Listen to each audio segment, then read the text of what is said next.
All right, hello, and welcome to In Phase. Hey, we got a name. Yeah, presented or powered by Three Moons Audio. We realized that it didn't have a name at first, but now it has a name, and we're calling it In Phase, and you're stuck with it, and it's awesome, and the logo's really cool. So thank you, Jordan, for all your you're welcome. Your design work. Yeah. So by now, you guys have seen all of our cool stuff that we've been doing, and what's really awesome is you've probably seen our awesome logo and our awesome website. Jordan really took the lead on that and did all of the work. A really terrible job. No, you did a fantastic job. You should be applauded and praised for the hard work you did. The hard work and all the times that we were like, it's good, but yeah. So it's almost, but no, it's been a group process. But thank you, I appreciate it. Yes, yeah, and it's gone over really well. So, actually, before we really dig into it, I do have a fun story that I'd actually like to share with you guys.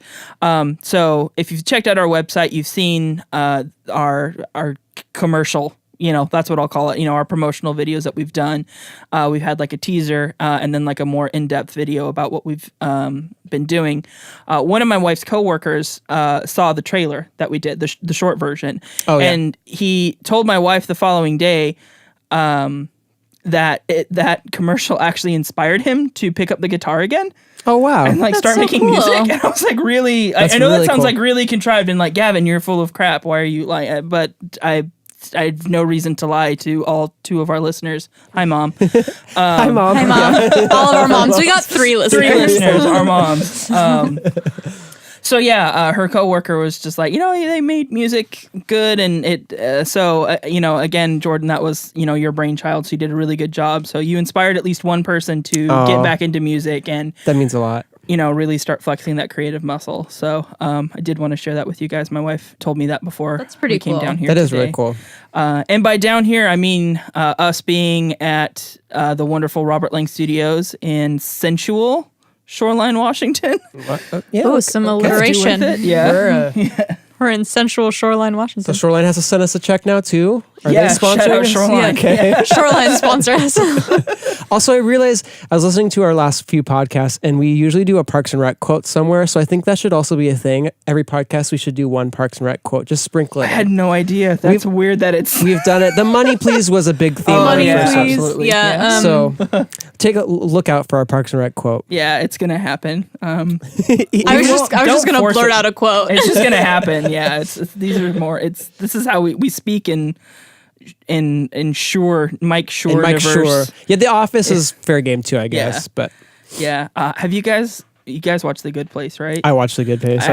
There's a podcast that goes with by Mark Evan Jackson. Yes, so good. He's so good. Yeah. Check it out, guys. Yeah, shout out NBC. So they're sending us a check too. NBC. Yeah. We're getting lots of money. I know. Our sponsors are crazy this week. I know. We've got some really good cash flows stepping up. We are back at Robert Lang Studios. We are talking to you guys. We are continuing our deep dive, medium, shallow dive into the world of DAWs.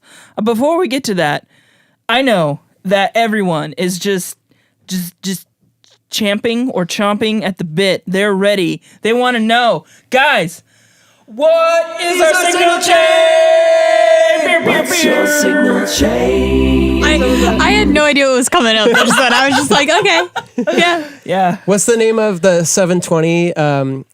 What's Entertainment 720? there it is. DJ Blunts is in the building to announce that. Our signal chain. Our signal chain. Well, 2 of us are sharing.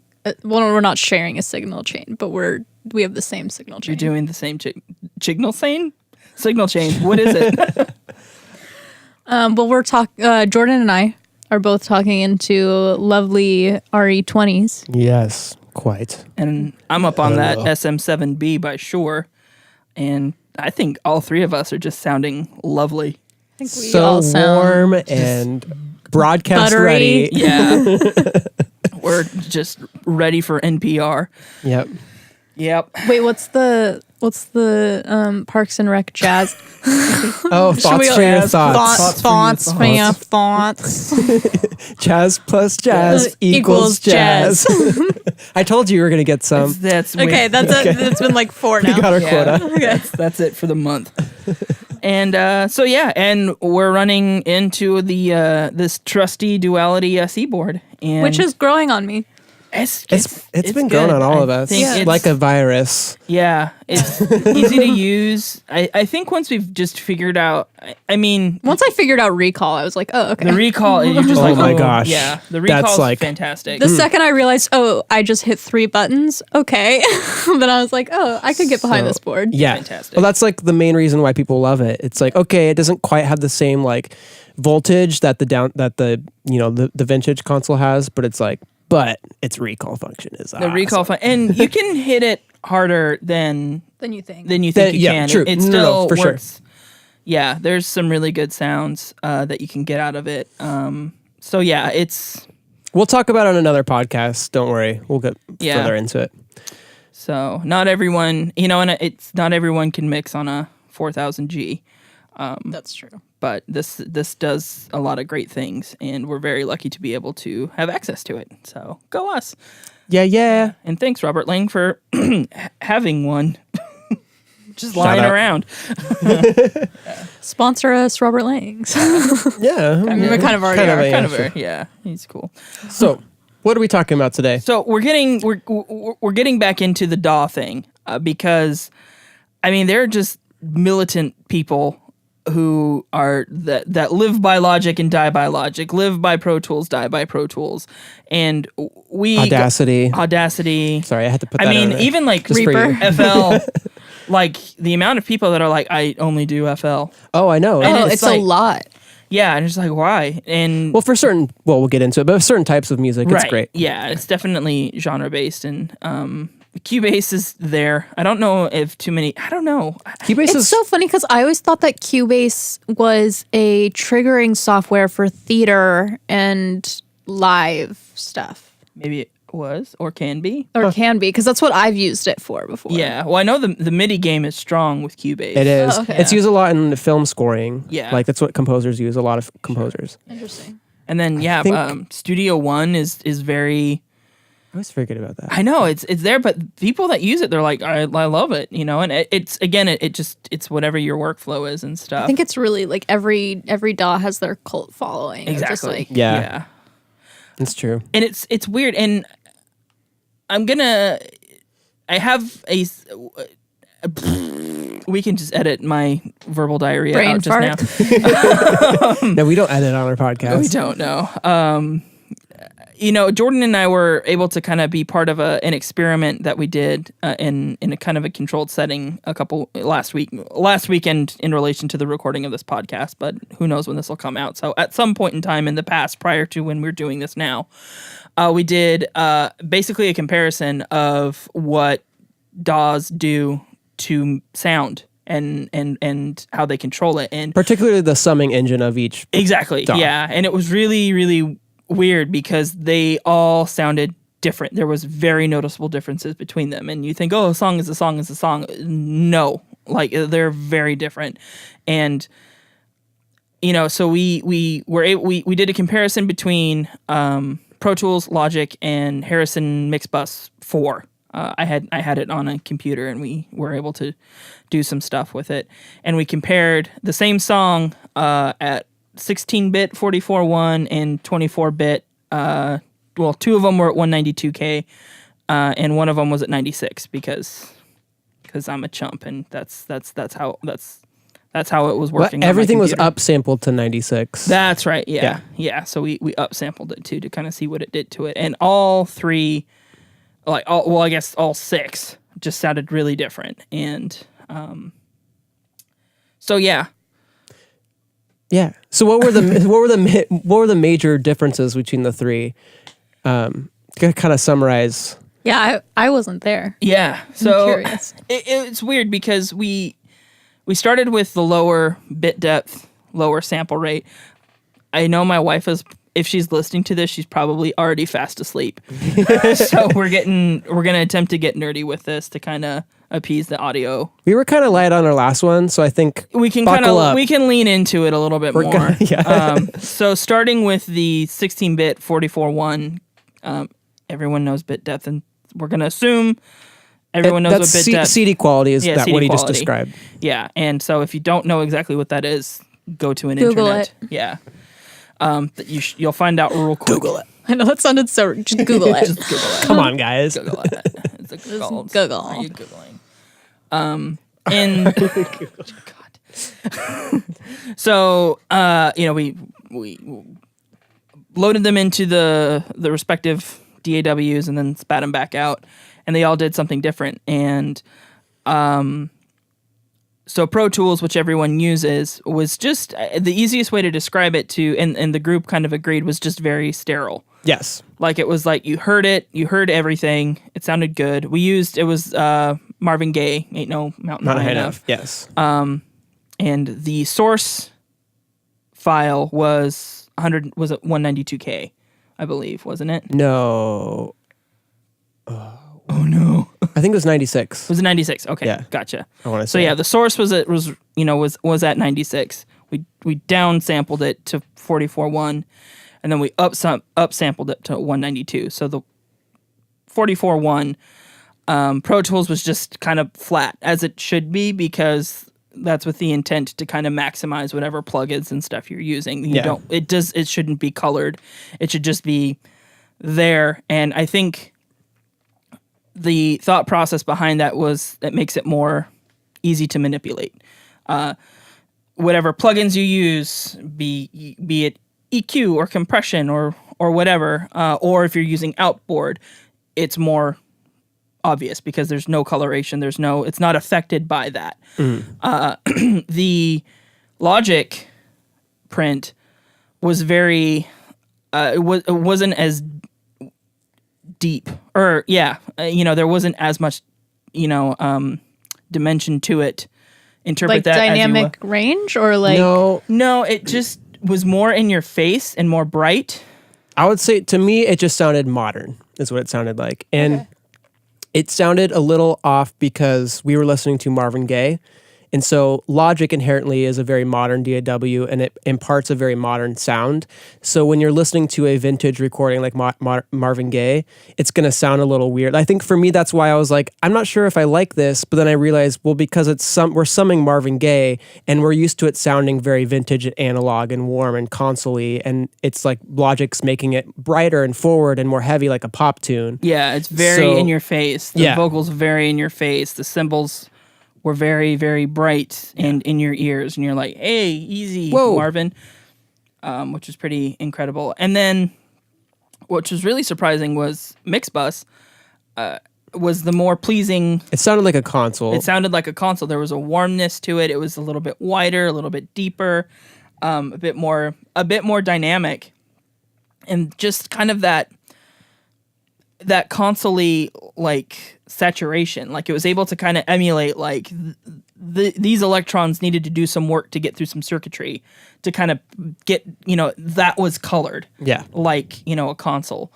And it just kind of there was a bit of dust to it and some more warmth to it and just a little squishiness to it. It sounded the closest to, because mind you, we didn't do any processing. Literally all we did was throw on these 8 tracks into whatever the DAW was, and then we just bounced it out. That's all we did. And we did a little panning, but that was it. There's no plugins or anything.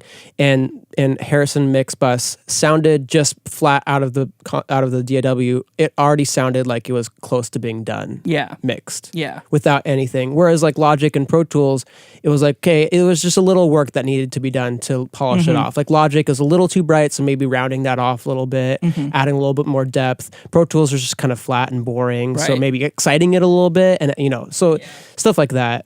Yeah. So, and that hopefully, we'd like to hear what you guys think if you've done comparisons, like what has, and maybe let's, if you can find it, we'll figure out a way for people to share any of their own experiments. Like, oh, I use Cubase and I use this. If you're watching on YouTube, you can comment on the video. Yeah, let us know what you think, and it's like and let us know why you use it. And not just based off workflow, but actual sound. And I wonder. I don't think the overall sound is really considered when people talk about the DAWs they use. It's more about workflow. I don't think people even think about. Yeah, and I'm sure a lot of people. Yeah, and I'm sure the people that do, they don't care because they don't want you to do the same things they're doing, right? And that they think that that's what makes them so special. Jerks. I will say the cool thing about Logic is it was hotter than both of them, and it was the same file size. So it's like for the same file size, you're getting a hotter, like more upfront, like already loud signal. Yeah, it's loud, and which loud wins. It like our brains think, oh, it's louder, so it's better. Well, and I think that's why, because we did it like our group was very mixed on like what they thought was the best. And when we went to the stereo version, some people really liked the way Logic sounded, and some people hated the way it sounded. It was very polar. Like Kevin loved it, and then Annie hated it. Right. So it was like very opposite. It was kind of weird. Two people in the group we were with. Yeah. And I wasn't a big fan. Like I could see why it was appealing because it was louder, and it's like, okay, cool. Well, I have the volume now. I just need to make it sound better. Yeah. So like soften it up. That's one thing you don't have to think about is like making it louder. But yeah, Pro Tools and Mixbus definitely you needed to push more. It'd be interesting. Maybe one of these days we can do an in-depth shootout and create some content to be like, this is what Studio One does, and this is what Cubase does. And that'd be cool. Yeah. It'll never happen. But maybe we can source it out. Maybe we can collaborate with some people out there, and we'll make it happen, and it'll be cool, and we'll all be informed together. Rainbow hands. Yay! Rainbow. Imagination. And there's your SpongeBob quote for the day. So, and that was just with the lower bit depth, lower sample rate stuff. And then we went to the upsampled files, and then that completely changed. It changed everything. Yeah. What did you notice, Jordan? Honestly, I kind of forget which one we were listening to because we had somebody that was controlling what we were listening to, so we didn't know what we were listening to, and so I honestly kind of forget which one's which now in my brain. Obviously, I think the higher sample rates just had more high frequency content, which is obvious. Shoot. We should also, could be possible, not this podcast, but this topic could be one of the most polarizing topics we could ever do in a podcast. So we should talk about sample rate and why that matters. Now or? No, later on. Because I think I've done a lot of Googling on like, what are topics that people like have opinions on? And that's like the number one thing. Sample rate, People are like 44.1, why would you do anything else? And then you have people like Jaquel who are like 96 192 is not anything, like even that's not high enough for me. Yeah. So... anyways, but that's a different day. And when we were doing that, we touched on the whole, up dithering and down dithering thing and what that does when you're sampling down. Dithering will kind of blur the lines to kind of, take sound away basically. And then when you up dither, it adds... or upsample. Upsample, yeah. And then when you dither up, I guess that's the action, whatever the verb, it adds noise, and that's where you kind of get not the jitter, what is the aliasing, the sounds like a radio or something like that. So that was pretty interesting. But yeah, it was pretty, I do recall I think Pro Tools won, or no, I'm sorry. Mixbus. No, Mixbus didn't win. The other one, Logic, won. And it depend. Like I said, it depended on the thing we were listening to. So you're talking about the highest sample? The higher sample rate, yeah. Yeah, Logic won. Yeah, Logic won. And then Mixbus, I don't think was... I think it was like Logic, Pro Tools, then Mixbus or something. So yeah, I don't remember.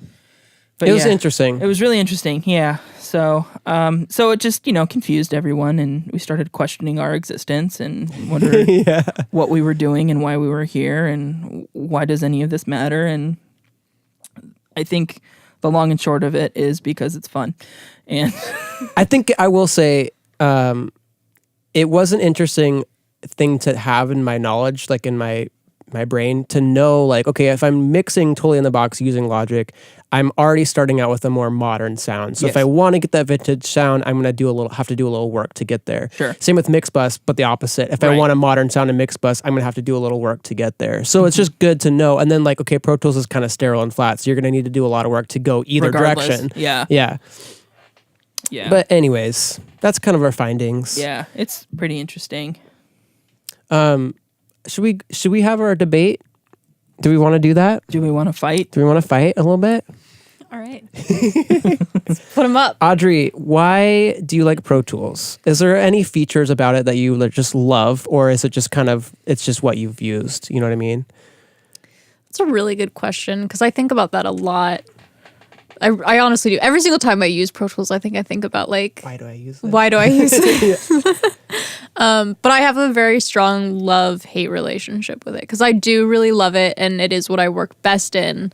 So I feel really confident in it. Right. And that makes me feel good. And that's huge. And that's really, and that's important. Yeah. But I'm trying to think if there's really like a certain feature. I love, I'm a very visual person. So I just honestly strongly like the design of it and the like outlay of it and the, like, that sort of thing. Like it's something that I see as both pleasing and makes sense. It's And like linear. You kind of know where everything, going works in and out of and stuff. Exactly. Yeah. Everything just kind of, which Logic is really similar. And I've started to I used to think I hated the way that Logic looked because it's all gray. And then I started to realize that it's actually more linear and intuitive probably than Pro Tools is. But sometimes. But I don't know. I really like just the outlay of Pro Tools. I love, what else do I really like about Pro Tools? I think honestly the reason that I use Pro Tools is because it's what I'm comfortable with. I think also just the fact that it is like an industry standard. Yeah. Is why I felt like a need to get into it as much as I did rather than focusing on something like Logic. Yeah. I love editing in Pro Tools. I love editing in Pro Tools too. That's a good point. I love editing. I love how easy it is to like transfer files in and out of. Yeah. And like conversions and stuff are really, as long as you know to pay attention, are pretty easy. But yeah, editing in Pro Tools I think is one of the ways that it has the upper hand on other DAWs. Just because they make it really, really intuitive. Totally. Yeah. I love the feature. This is such a small, dumb thing, but if you have a stereo track and you drag it down to two mono, it'll separate them. It will automatically separate and it. it'll do the same thing if you drag two up to a stereo. Yeah. It'll and combine I'm like, them. this is so cool. I'm like, that's amazing. So or simple. if you and as long as like your project's the right sample rate, you can just drag in audio. Yeah. I think that Pro Tools really tries to make itself as easy as it can, which I enjoy. What about you, Gavin? It's a familiarity thing. I kind of know how it works. Yeah. And that's just kind of like my brain is occupied with so much stuff that figuring out where other stuff is, where the same stuff is in a different format, just doesn't sound appealing to me. Right. Yeah, exactly. It would be like starting all over. Exactly. Yeah, And and I you're just just- kind of like I finally am confident. Yeah, in and what finally I'm I doing. put so much time into this, Yeah. and like I'm finally feeling like I know my workflow. Yeah, I Starting over is swear scary. I'm a professional, Jesus. I'm not a professional, Jesus. I'm only, I do it for fun. Dad joke of the day. Can confirm, am dad. So yeah, honestly, when I work on it, I forget that I'm actually working in a computer program. Like I start feeling like it's just It just feels like an extension of a console. Exactly. And, like, Yeah, and like that's kind of how I approach it. And I'm sure that's no new revelation to anyone. So I don't feel like, like if you're working in Excel, like you're working, it's like I'm building a spreadsheet, and so it doesn't feel like a computer program. it is though. But yeah, I think that's also because of how we choose to use Pro Tools, or at least how I choose to use it. I try to use it almost in an analog way. Like I know that it's digital, but I still like I make auxes and I send to auxes. Like I try to use it in a way where it runs like a board. Like I'm using like same Z's. Same Z's. Yeah. So yeah, and I think I think that is a credit to the design where it's just kind of like you forget you are able to kind of get in the zone. And I'm sure everyone is, when they're working in whatever they're working on, they get in the same zone and they just rip through stuff. And that's kind of where I'm at. It's just kind of like I can just open it up and go. And, and I don't have to futz around or anything like that. I think I'm sure if I gave it the time, same thing with Logic, same thing with whatever, but it's just kind of like, why bother? I started with Logic. So there was a period of time where, like I would have said Logic is my DAW. Yeah. But at this point, I've used Pro Tools so much that like I try to go back to Logic and I blank. Like I don't know what I'm doing and it freaks me out. Yeah. And I mean, I know what I'm getting, and when I've spat mixes out, and I recently had a mix mastered. I knew what I got. I wasn't surprised when it got mastered. I was like, oh, cool. It just sounds enhanced a little bit. A lot of it. Mastering's dope, y'all. Go to an actual mastering engineer. Do that. Yeah. Spend the money. We'll have a podcast on that probably. Yes, hopefully. Jordan, why do you use Because it's awesome. Logic? It's the best. You just want to be kind of different, even though everyone else uses I'm Logic. I know, even though everybody uses different. Logic. It's so funny because everybody does use Logic. Like, I feel like it's more common to meet people, especially like home engineers. Especially because it's so cheap and everyone has a Mac. I'll say the way that I look at the big DAWs these days, and I know there's going to be people out there that are going to be like, that's not true, but I look at Pro Tools as an awesome audio recording program and editing program. Like if you're just recording bands like we do in the studio, it's awesome for that. Things like Ableton and FL Studio is like, if you're trying to create music completely in the box, all digital, they're awesome for that kind of stuff. If FL Studio, for example, it's all based around loops and stuff. So if you're doing stuff that's heavily based around loops, it's perfect for that and beats and whatever. Logic, I like to say, is kind of the best of both worlds. It's great at creating music in the computer, all digital, and it's also great at recording audio like a live band. And so if you kind of like to do a mix of both, like I do a lot of producing for bands, and there's a lot of like the worlds are coming together. Like there's a lot of synthesized elements. We've done demos that are in the computer, and then we want to record, and being able to do it all in one program is awesome. And so that's honestly why I still love Logic to this day. It's just because I feel like it might not be like the best editor in audio like I think Pro Tools is, and it might not be the best like, creation for, EDM or whatever, but it's really, really good at kind of everything. Yeah. It's like the best of everything true. all in one DAW. Because Pro Tools, the one thing I'll say about Pro Tools is I will never, ever use MIDI in Pro Tools.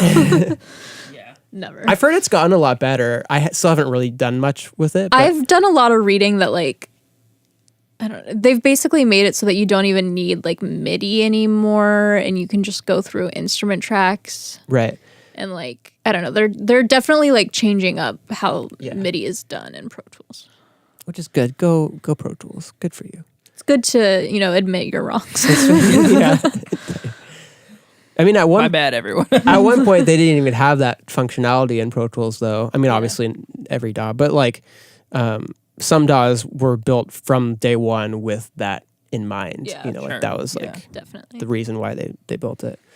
But yeah, I said this on our last one, but I'll say it again. Like, it doesn't matter what DAW you use; just understand how it works and like how to use it and get comfortable with it. Yeah. Know what you're listening to. Exactly. Because you can, like, obviously some are better at certain things, but you can make whatever kind of music you want in any DAW.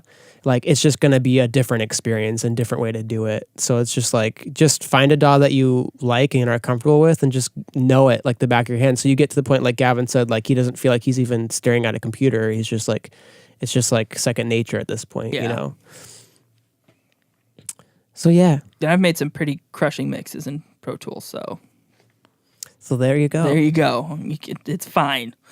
I mean, this could be a good topic to talk about too, is the like mixing in a DAW versus like on the console, and like what you guys have It's noticed. so different. The differences. They're Yeah. But a question for both of you. Do you think that the average listener is going to be able to tell the difference between Something a DAW that was mix mixed? or a No. console mix? No. the average listener. Like, obviously we're engineers, so we're like, well, yeah, but you know what I mean? So I can provide an anecdote, I believe. Okay. So I in January I had 2 days in the studio with a band, and I puffed my chest up and I was like, okay, I'm going to be brave and I'm going to do mixing on it on the analog. I'm going to do analog mixing. So I did it in one day, 11 songs. It's not a good idea, but it was just to do it. And I was like, I'm just going to do like rough mixes, you know, and we'll keep the keepers and go from there. And so I sent them and they sounded cool, but there was just, it was a long day and there was a lot of volume differences between each track. And, I did a lot of really, really good stuff, and then I made a lot of mistakes, both beginner and, and probably progressed into, other more advanced mistakes and stuff too. So they were all good mixes. They had their faults, they had their high points, and it was a good starting point. Right. And then I was like, okay, and so I sent it off to the band. I'm like, here you go, and they're like, okay. And then I just started listening to them more, and I did the thing you're not supposed to, and they were stoked. They're like, cool, well, we're gonna eventually get it mastered, so that'll kind of equalize things a bit more. And right. There weren't any like editing mistakes or anything. Like it was good. It was just it wasn't the best it could be. Right. And so I kind of sat on it for a couple weeks, and then I reached out to the band, and I was like, I'm gonna do some revisions. I'm just gonna at least get them, a little bit louder, because they were pretty quiet. They sounded good, but they were quiet. Yeah. And I got between when I did that and then when I started doing the revisions, I'd gotten more informed on like optimal RMS levels and stuff like that and all that fun stuff. So with this new information, I approached it, and obviously I don't have the time and money to constantly be mixing analog. So I was like, I'm just gonna do it in the box. I have plugins, hashtag Slate Cult, and hashtag Plugin Alliance. Whoop, whoop. Alliance. And so I was like, I'm just gonna do this and see what I get. And so, and it took a bit more time, it's like one song at a time, and which again is another thing. Like, just take your time, song a day. You'll be happier, and you won't go crazy. And so, and I finished 2 songs, and it took me a little bit to get them there, just because I was doing them in my own time, when I had time in my own space, and I'd gotten used to the room that I mix in and stuff finally, and yada yada. And so I sent them some mixes, and they're just kind of like, these are better. They're louder. You can hear everything. And it wasn't just that they were louder. That was just, everything was just better. And I was like, cool. These were just done in the box. Right. And they're like, these are great. These are rocking. So, yeah. And they're like, these sound fantastic. And and these guys are seasoned musicians. They're not a huge band. They play for fun, but they're really, really good. They're a good the band is called the Fakies. So hopefully by now, they should have an EP or some form of these recordings should hopefully be out by now. So you can check them out. And those mixes were done in the box. They were recorded analog, but they were done in the box. And they were really happy, and they're really good. Yeah. So I'm very, very proud of them. And to hear, like, when I sent them a revision, an in the box revision, they said, and then I got just a couple things of just, a couple little notes, like, I feel like these vocals were a little bit buried, and I can't really hear the second guitar. Those are super minor fixes. I sent them another revision, within 30 minutes, and they're like, this is it. And like, all of them are like stoked. We have like a group chat thing, and they're just like, this is it. Don't touch it. Yeah. So to get that, to be like, oh, I nailed it. Like, this is good. You can hear everything. And it's like, okay, this is the benchmark I need. So, So yeah, you can get really exciting mixes. I know the mix you did for Goddess was It was in on the this. box? It was Oh, on this this one, console. right? Yep. Yeah. The mix I did for Dirty Sushi was on this one. That one still crushes too. Yeah. And I'm really, really happy with that mix too. So, you know, it depends. Yeah. We should get that on a shirt. No, Audrey's getting it on her forehead. That's what she said on her I'll first. lift up my bangs every time. What's the answer? It depends. So yeah, I've gotten really, you know, good mixes that made clients really happy just in the box, and the convenience of doing it at home in my PJs with my dog asleep on my feet. That's very nice, you know. And then the other day I got some notes and I was out, and I was like, you know, I can just do this I knew myself, and I had my headphones with me, so I was like, I can just do this really quick. And I just sat at a bench on a beach off of Lake Washington. Oh, I go to the park all the time over here and I mix. Oh yeah, it's fantastic. beach, Yeah. And it's like cool, I'm happy, and the environment informs you, you know, Right. it, like just, you know, on a spiritual level, man. So yeah, and then, you know, the mix I did on a console that got mastered recently, that was just on the console. I didn't even add anything to it. You know, there's not even any reverb on the track.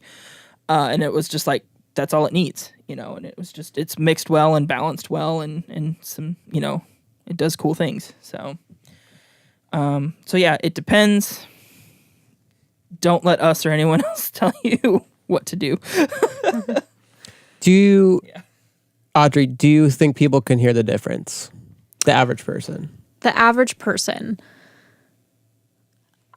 I think that we live in a time where it's really, really obvious if a song has been produced versus recorded live. Oh, yeah. And so I feel like there's kind of... Oh, but I guess we're talking about mixing specifically. Well, that works too. But yeah, because we're talking about DAWs, so... Well, I mean, that I was- think that was how good. it was recorded and created is going That's a to huge inform how and it's that's it's mixed. So I think that that's really obvious. I think that the general listener can decide and differentiate like between like those are real drums, those are fake drums. Yeah. I don't know that they would be able to tell the difference between like, let's say like, you know, a pro mix a song, one analog, one, or like the same song, but they mix it analog and digital, and then they played it for the average listener. I don't think that they would be able to tell you which one was which. I think that they would notice that there's a difference. I don't think that they would be like, oh yeah, those are the same exact song. They would be like, no, there's definitely a difference there, but I don't think that they could be like, that's the digital one, that's the analog one. Yeah. I think that I would agree. plugins are too advanced at this point. Yeah. And yeah, I don't think that the average listener could tell. And that's why I think Pro Tools is so sterile, is that it enhances the plugins. You know, it's optimized to kind of take that of like, this is as blank of a slate as you can get. Like it's the sound is colored by whatever pre's you're using if you're recording analog. But if you're doing all digital stuff, it's, you know, that sound is manipulated however you want it to be. But there's no extra sauce added by the program. Yeah. So when you use a plugin, you know, and if it's a 4000 series EQ, like it's going to sit on it, you know, very much, you know, and it's going to do a thing, and it'll sound close enough, and it'll do what it kind of needs to do, and in the emulations of it are pretty. I mean, they're pretty spot on. You know, it's not quite, but it's close enough. And I mean, and some are better than others and stuff like that, and that's kind of a thing, and that's something I've been struggling with. That whole philosophy is like, well, it's not quite it, but it's close enough. I don't know. It makes me think, and this is kind of a tangent or rabbit hole or whatever, but it's like, is that a good thing or a bad thing? You know, and because mic modeling is a big thing, and the whole mic modeling thing is just won't get out of my brain, because I've been up and down about like, should I invest in some of it? You know, because I can get something that sounds kind of like a U47. You know, I don't know which particular U47, but it sounds like a U47. And it's close enough, but do you want it to sound close enough, or do you want it to be the real thing? Like, there's such a fine line of compromise, you know, compromising for good or compromising too much or something like that. And I'm just afraid if that's kind of affecting the overall quality of like the musical product that's going out, and is it dumbing it down? Is it making it too crappy? Before we just start listening to, really gross, like, lullabies or something like that, that sound like were recorded on a $20 Casio keyboard. Right. Some people really like that sound. Casio keyboards actually go for about $799.99. Well, like the ones you can buy at Fred Meyer. You would know, though. I would know. I love how specific that was. Audrey's in the industry, and that she works at a music store. Part-time. Part-time. I like to make that really clear. I'm only there part-time. Part-time. Here for the discount. Yeah. True. Let's be honest. Yeah. Yeah, no, I agree, because I've thought about that too. Like there is even hardware emulations of the expensive stuff. And I think about like in examples like in 1176, it's used on like almost every vocal everywhere. And if you have like 5 background vocalists and on the background vocals you use like the knockoff 1176, who's gonna know? Like even engineers. Here's the other thing. What average listener is ever listening to a vocal and going, I wonder if that was recorded on a U47? Or is even saying that was recorded on like they don't know. Yeah. Exactly. It totally. Yeah. Like it could be recorded on a They don't give a shit. yeah, like What is the U-47? Is that like a submarine from World War II? yeah, so then what's the problem with having a modeling U47 rather than the real deal? Because it's like they're not going to listen to that and be like, "Oh man, that was recorded with a fake 47." That was fake. That was not right. fake. There was like some upper harmonic distortion that wasn't quite right. Yeah. And I know can that hear this it. microphone has a frequency. yeah, this frequency response. Nope. Yeah. Yeah, no, I agree. And yeah. Because you have a Clark Technic 1176, right? Yes. Yeah. Which is much more affordable than the UA one or than the real. The UA one, like the reissue is like $2,000 maybe. Yeah. And then like the vintage ones are several thousand. Yeah, depending on the revision. stupid. And then all the differences between the revisions. Obviously, like, yeah, if you lined them up next to each other, you could hear a difference. But like, my whole thing is like, in the context of a mix, when you have like a million things going on, like, is that one little tiny like factor really going to change your whole mix? Right. Yeah. Maybe for a vocal it is because that's the main thing you're listening to. But for something like, I don't know, a background horn instrument, like, you know, it, like, I don't know. It's like maybe it does, but maybe it doesn't. And it's, I don't know. So it's crazy. But yeah, I think we could talk about, I mean, you kind of talked about plugins for a little bit, but to talk more about that, I do think plugins have gotten so much better. Pretty cool. And not to, you know, bump Plugin Alliance and Slate stuff again, but like their stuff, some of their stuff is awesome, sounds so good. And yeah, they've just come a long way, especially with the ones that, I mean, they all do some form of like harmonic distortion or whatever, but it's crazy how much like the Brainworks ones, like if you crank that harmonic distortion, it's like, oh, this is doing a thing, and I really like it. I just, one of the mixes that I sent to the band that I used the Brainworks black box, and I mean, and I just kind of, I just kind of, put it on the aux and just kind of turned it up a little bit, right? Because it's a tube saturator plugin.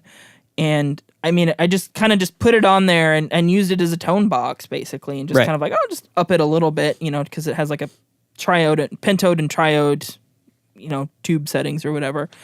It's like a pre and post thing, I think. I don't know. I don't even 100% know how. I did a thing and played with it, and then it just kind of brought it to life, and I was just like, crap, like this is cool, and it wasn't like, it didn't sound fake though. Like, one of the people that, we study under Jekyll, he talks about like the ice cream headache that you can get from certain plugins and waves. Waves. Plugins. Yeah.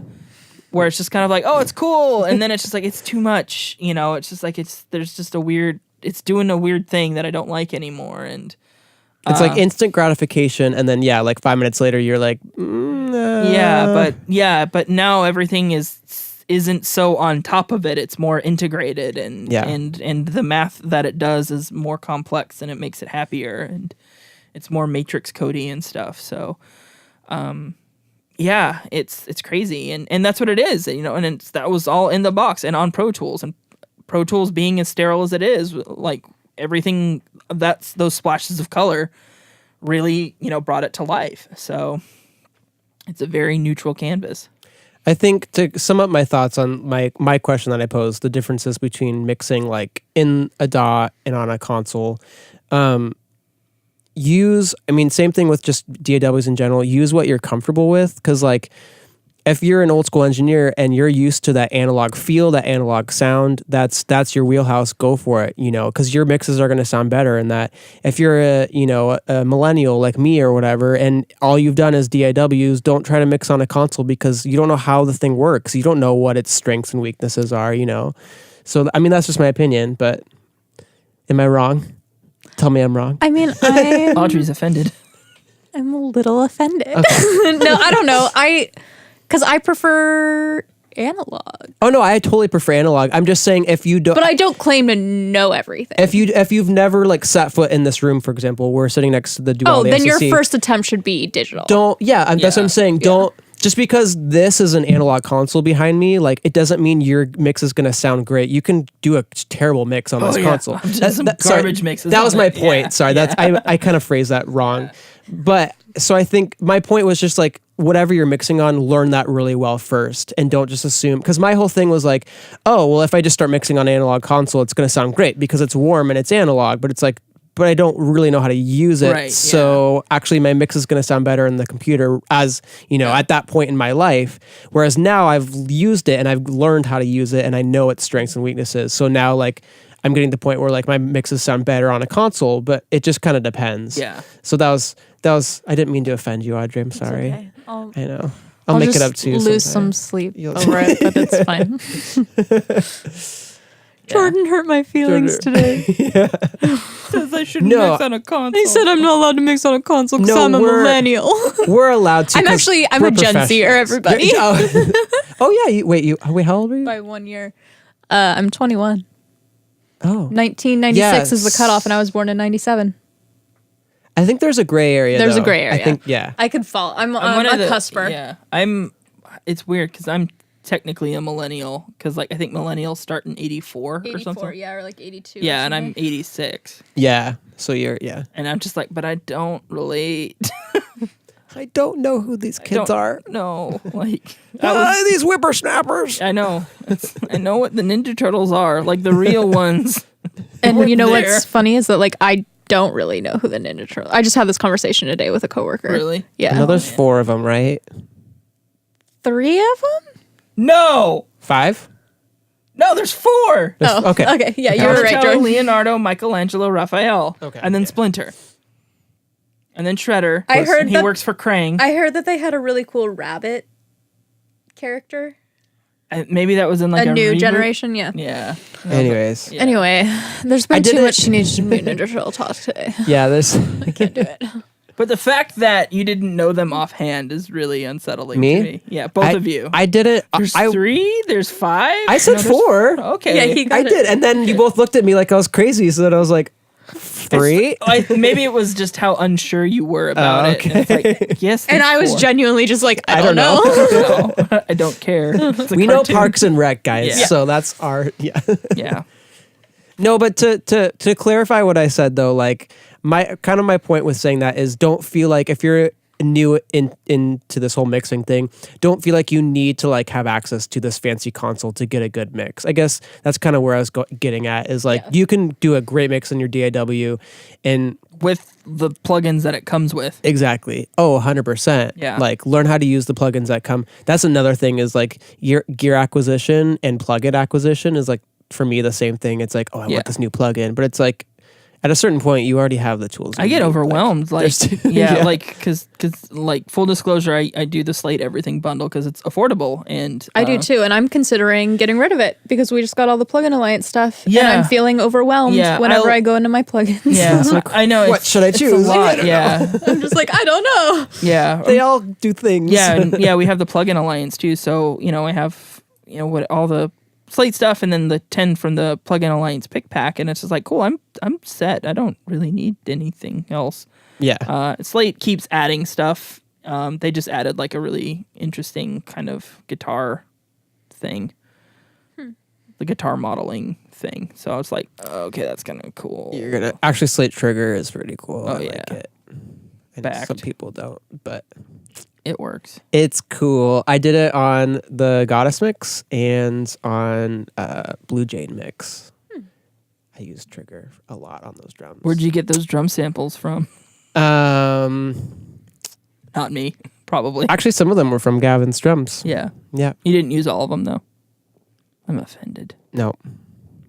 Though I did use the sub and snare bottom sample because those sounded great. Yeah.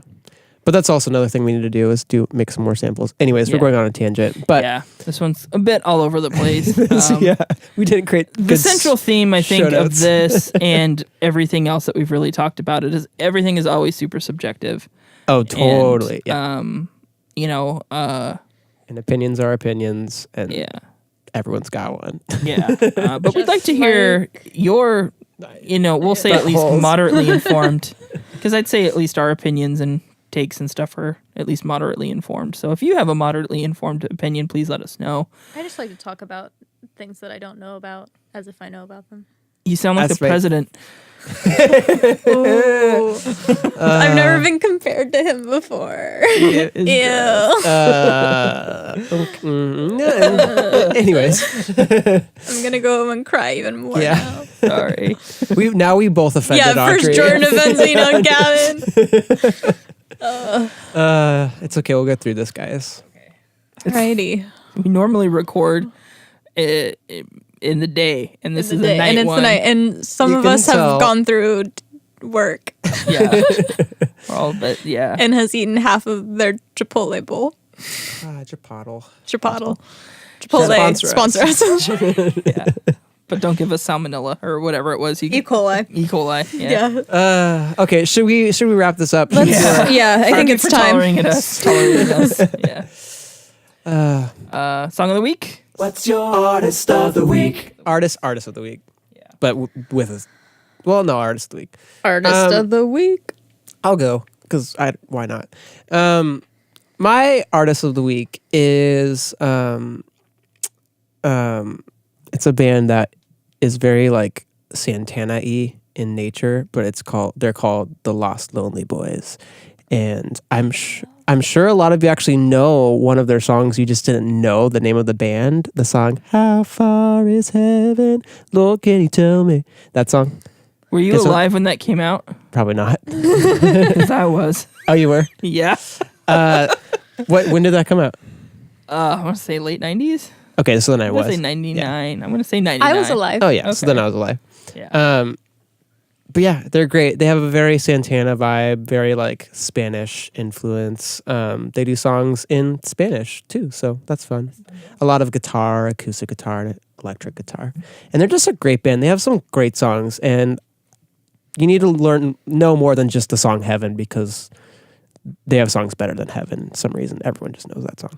Anyways, yeah. So that's my bands. My artist of the week, band of the week, goes to another band that you've probably heard of, but they were my first concert ever, and they just recently released new music, so I feel like I have to give them like a shout out. Which is the Rack on Tours, which is one of Jack White's mini wow. projects. They were my first concert. Nice. Best night of my life. I still remember it like it was yesterday, and I was 11 years old. And I remember the security guard, because I was 11, making everybody move out of the way so that I could go to the front. Oh my gosh, I was out of high school when their first one came out. he's old. But yeah, and they're incredibly influential. Jack White is incredibly influential in my music career. And the Rock on Tours are like my favorite project of his.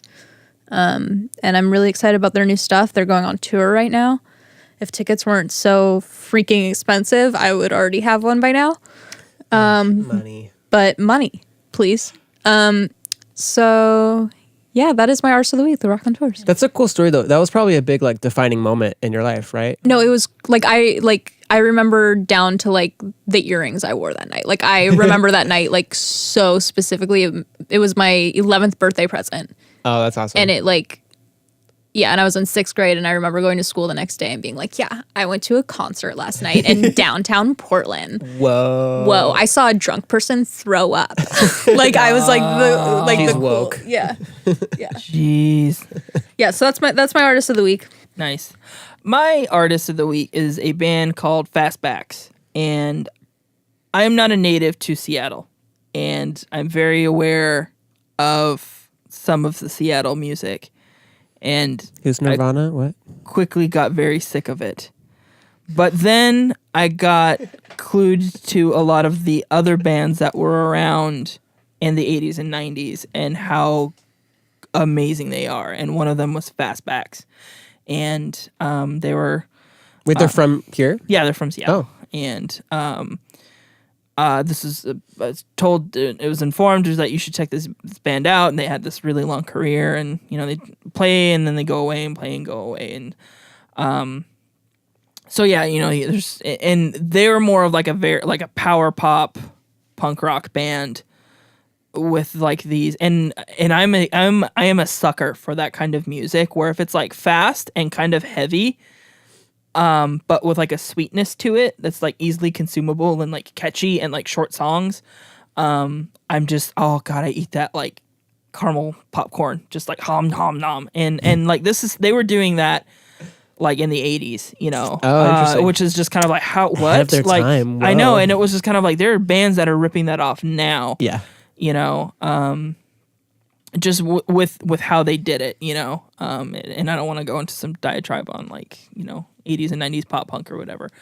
But I couldn't believe, just like, I was pissed because I'd never heard of them, and they were immediately one of my favorite bands, and like, they're not really active anymore. And I was like, I missed out that window. on all of it. Yeah. And it was so, and I think this is, a band, that, had, they were very regarded in the more underground scene. And it would just be a shame for their history to kind of get, glossed over because they weren't Alice in Chains or Pearl Jam or Nirvana. And Right. those bands they legitimately are important because they have elevated the music scene in Seattle, and this music scene is very highly regarded, but there are so many other bands out there that should be just as famous, but they just weren't, and it sucks. Fastbacks being one of them, and they had some good success, and a bunch of drummers. Duff McKagan from Guns N' Roses used to play with them. Oh, okay. So yeah. Yeah, I think that's who it was. I think that's who he used to play for when he lived here. And yeah, it was just, again, like I said, I was just so mad that I was like, I can't believe I'd never heard of this band and never listened to them. And I'm sure there's a lot of, if you're Seattle local, you're like, oh, duh, everyone knows them. Everyone knows, Hammerbox and Malfunction and stuff like that. And these are bands that I'm just now discovering. I'm like, oh man, these guys rip. And it sucks to kind of miss out on that. And there's a lot of other Seattle music that needs to be preserved. So I think that's my new mission. Seattle, what's up? So listen 206. Fastbacks. Listen to Raconteurs. Jack White needs your money, I guess. Listen to Los Lonely Boys. Does he? I would say the rest of the Raconteurs need your money. It's been a little while for them. Alrighty, let's say our handles. Let's say our handles. So I am at Jordan C. Smitty on Instagram, and that's SMITTY Smitty, by the way. I am at Odd Records on Instagram. I need to make sure I said that properly. Odd Records. Odd Records. I'm at 3 Moons Gavin on Instagram. You can check us out on Facebook, facebook.com/3 Moons Audio. Check us out on the World Wide Web, 3moonsaudio.com. We got a dope website, y'all. Reach out to us, if you have a project you want to work on. Connect with us on our social medias. Or through our website. We have a Get a Quote page. Yeah. And, if any of these podcasts have tickled your fancy, and Feel you free have to an sponsor opinion, either sponsor. Yes. If you have an opinion that you think is good, please let us know. I think it would be, we want to engage with people, and don't be a dick. but we're trying not to. It's hard to not do that. But yeah, we'll hope to hear from you. And maybe if we get enough, one of these days we should plan on, we'll do a mailbag day. Oh, I think yeah. that should be the long-term goal. That would be so Mailbag. cute. Yeah. Oh my God, we'll get a P.O. box. Yes. Yes. That would be so cute. Mailbag. Okay. You know, it's crazy, Audrey. On the internet, there's this, you can have like an electronic I P.O. like box. physical mail. Excuse moi. What is this? Really funny story. This is gonna totally show my age, and like this is such a dumb moment for me, and I totally know it's so dumb, but it was just like I wasn't thinking. I mailed something. I mailed back like a mail-in rebate thing, and I put like my home address and I put the stamp on it and everything. I forgot to put the sending address, like the main address of where it's going to on it. So I got it back in the mail and it's like insufficient data or information, whatever. Data, that was such a computer thing. But yeah, and my mom looks at it and she's like, really? You didn't put like the sending address? Do you know how to write a check? Oh no, I know how to write a check. I do. I know how to write a check. Okay. Because I get paid in checks, so I know how to cash a check, especially. Copy it. Oh, I know how to cash a Yeah, I know how to cash a check. No, but that was just because I never sent anything in the mail, and I was just like, that's so stupid. Yeah. I was like, don't they know where it's supposed to go? Why don't they know? Okay, guys. Thanks so much for tolerating us. We really appreciate it. Thanks. Thumbs See you up. next time. Finger guns. Finger guns.